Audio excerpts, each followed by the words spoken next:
Kaltim minta kursi pijat seharga 125 juta pakai uang negara. Mantap. Gue pikir ini cuma berita bohong karena rasanya nggak mungkin ada pemimpin daerah masukin kursi pijat ke anggaran pemerintah. Tapi ternyata dibenarkan langsung sama Gubernur Kaltim. Katanya itu dibutuhkan karena dia sering perjalanan jauh, nyetir ribuan kilometer sendiri, berangkat sebelum matahari terbit, pulang setelah matahari tenggelam. Emang iya ya? Nggak percaya gue. Masalahnya Pak, kalau emang bener kayak gitu, banyak rakyat juga hidup kayak gitu tiap hari. Ada yang subuh udah berangkat kerja, naik motor kehujanan, panas-panasan di jalan, pulang malam, besok ngulang lagi, gitu terus. Bedanya mereka capek tanpa minta-minta uang rakyat. Minta kursi pijat ratusan juta itu nggak ada empatinya sama sekali Pak. Di saat banyak rakyat lagi mikirin cicilan, nyari kerja, malah muncul anggaran buat kursi pijat mewah. Dan yang bikin orang makin kesel, ini bukan uang pribadi, ini uang negara, uang rakyat. Rakyat tuh nggak nuntut pemimpin harus hidup susah kok, tapi minimal punya rasa peka. Karena kalau pejabat mulai merasa fasilitas mewah itu kebutuhan, sementara rakyat tiap hari dipaksa bertahan hidup dengan seadanya, ya wajar kalau rakyat marah Pak. Presiden udah nyuruh efisiensi, Gubernur Kaltim malah seenaknya. Minta renov rumah 25M lah, minta mobil 8,5M lah. Gak ada kapoknya Gubernur Kaltim bikin ulah lagi. Jadi kemarin Gubernur Kaltim bikin ulah lagi setelah diketahui membeli kursi pijat seharga 125 juta rupiah. Sebenarnya membeli kursi pijat bukanlah masalah. Namun yang jadi persoalan adalah pembelian tersebut menggunakan anggaran APBD. Padahal dana APBD seharusnya diprioritaskan untuk kebutuhan publik seperti pendidikan, kesehatan, dan infrastruktur, bukan untuk hal di luar kepentingan utama masyarakat. Sebenarnya Gubernur Kaltim sudah klarifikasi dan menyatakan akan mengganti biaya tersebut dengan dana pribadi terkait renovasi rumah dinas dan pembelian kursi pijat itu. Namun, hal ini tetap menimbulkan pertanyaan besar. Bagaimana mungkin seorang kepala daerah tidak memahami penggunaan anggaran daerah? Akibat kejadian ini, para aksi pun semakin memanas. Gubernur yang hadir hari ini, Kang Dedi, Gubernur konten. Dan terakhir, tadi Pak Gubernur Kaltim mengatakan, Gubernur konten, alhamdulillah. Dari konten yang saya miliki, itu bisa menurunkan belanja rutin iklan. Biasanya iklan di Pemprov Jabar, kerjasama medianya 50 miliar. Sekarang cukup 3 miliar, tapi viral terus. Terima kasih. Masa iya kepala daerahnya pakai mobilnya ala kadarnya? Jangan dong. Iya kan? Jaga dong marwahnya Kaltim. Ini marwahnya Kaltim. Dijagalah marwahnya yang bayar pajak. Masa kayak ngene Pak, seadanya. Nggak masuk akal Pak, warga Kaltim. Sana rumah sakit sana pusat. Masyarakat Kaltim katanya demo ya guys. Itu loh yang gubernurnya macam-macam, minta 8,5M lah untuk mobil, lalu 25 miliar untuk rumah dinas dan sebagainya. Liur tas cenah buat marwah masyarakat Kaltim. Marwah dari mana? Masyarakat Kaltimnya aja tidak merdeka. Yang memerdekakan adalah dirinya sendiri. Begitu dong. Ayo kompak. Kalau kita kompak nih masyarakat, semuanya bisa diatasi kok. Ya, gitu dong. Kalau diprotes sekali, 2 kali, dikritik sekali, 2 kali, tidak ngegubris, ya udah ada keterbatasan yang namanya kesabaran. Nah, nobody perfect. Memang tidak ada manusia yang sempurna. Namun sebagai pemimpin, konsekuensi dan introspeksi diri seperti apa dan bagaimana harusnya menjadi seorang pemimpin yang baik. Bisa berdiri dulu nona Belanda ini. Saya selalu berpesan kepadanya, jangan kau di depanku karena kau bukan pemimpinku. Jangan kau di belakangku karena kau bukan pengikutku. Tapi tetaplah kau di sampingku karena kau adalah pendampingku.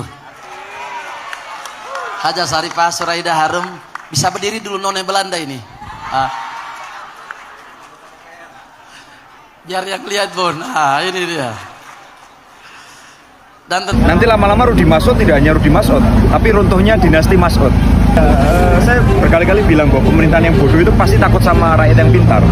Dari tadi saya melihat bahwa rakyat Kalimantan Timur ini rakyat yang pintar. Dan kalau Rudi Masud nggak berani sama rakyat Kalimantan Timur, nggak berani ketemu, itu berarti tanda bahwa Rudi Masud ini tidak pemimpin yang pintar. Karena pemerintah bodoh takut sama rakyat yang pintar. Dan saya kira sebenarnya rakyat Kalimantan Timur itu kan bukan pemarah, bukan emosional.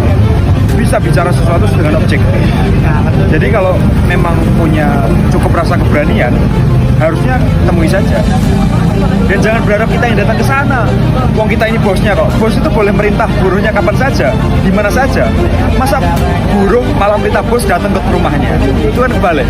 Ya, semoga Pak Rudi Masud sadar lah bahwa kalau begini terus-terusan, beliau akan jadi awal dari kehancuran keluarganya. Nanti lama-lama Rudi Masud tidak hanya Rudi Masud, tapi soal penampilan. Gaya berpakaian istri dari Rudy Masud disebut sejumlah warganet terlihat terlalu glamor untuk kegiatan yang dinarasikan sebagai turun ke lapangan. Beberapa komentar bahkan menyebut kesannya seperti noni Belanda. Rapi, elegan, berkelas, tapi terasa berjarak dari suasana yang seharusnya sederhana. Ada yang menulis, kalau memang belusukan, kenapa tampilannya seperti bukan untuk kondisi lapangan? Yang lain berkomentar, turun ke warga, tapi kesannya tetap di atas. Sebagian membela, menyebut itu memang gaya personal yang sudah lama melekat, bahkan sebelum ada jabatan. Namun, di tengah isu miliaran rupiah yang sensitif, publik tidak lagi melihat pakaian sebagai sekedar selera. Ia dibaca sebagai sikap, sebagai jarak, sebagai pesan yang tak diucapkan. Dan di ruang kekuasaan, kadang yang diperdebatkan bukan soal boleh atau tidak, tapi soal pantas atau tidak. Kalau menurut kamu, ini wajar jadi sorotan atau... Rakyat Kaltim, dana pembelian mobil dinas 8,5 M dikembalikan. Simak videonya. Dengan mendengarkan banyaknya aspirasi daripada masyarakat, menimbang, melihat situasi dan kondisi, kami mengembalikan kendaraan Pemprov Kaltim yang sekian akan kita pergunakan untuk kegiatan pembangunan, khususnya untuk infrastruktur pendidikan dan kesehatan masyarakat Kalimantan Timur. Kami mempergunakan kendaraan-kendaraan yang ada saja, baik itu kendaraan pribadi maupun yang warisan masa lalu. Warga Kaltim, please dicatat. Awal terus, jangan sampai ini hanya janji manis, janji kampanye, yang saat viral, beliau berjanji, dan nanti beliau melupakannya. Catat ya.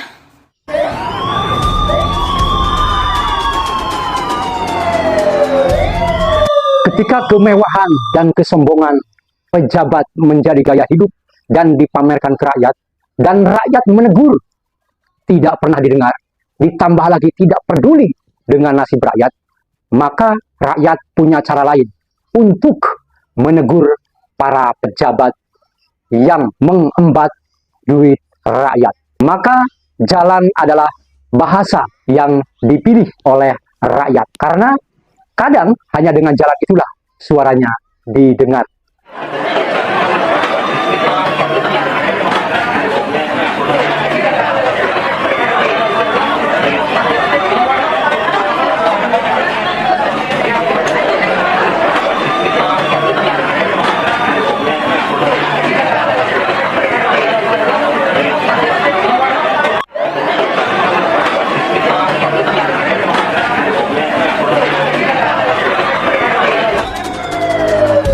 Terkadang bahasa rakyat baru didengar penguasa ketika api sudah merajalela.